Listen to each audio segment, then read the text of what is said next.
নববর্ষের ঐক্যতান, ফ্যাসিবাদের অবসান, এই স্লোগানের মধ্য দিয়ে নানা আয়োজনে সিলেটে পহেলা বৈশাখ উদযাপন করা হয়েছে। সিলেট মুরারি চাঁদ কলেজে সকাল থেকে সন্ধ্যা পর্যন্ত উৎসবমুখর পরিবেশে চলে নববর্ষের উদযাপন। ব্যস্ততার মধ্যে আজকে পহেলা বৈশাখ উপভোগ করতেছি, আমার অনেক অনেক অনেক ভালো লাগছে। আসলে এই দিনটা আমাদের প্ল্যানেই ছিল, আমরা সারাদিন ধন্যবাদ।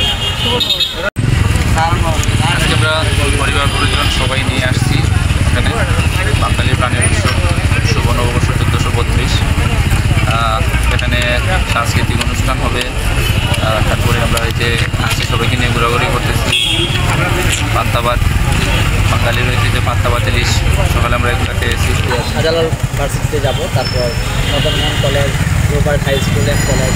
আমরা সারাদিনটা এভাবেই উদযাপন করি, আর এটাই মনের মধ্যে আমাদের। সাথে আমার ওয়াইফ আছে, আমার বাচ্চা আছে।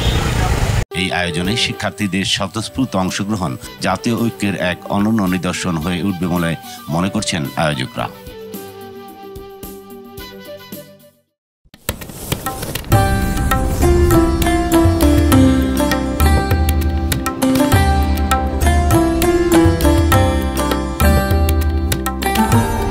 এমই টিভি, স্বাধীন বাংলার স্বাধীন কণ্ঠ।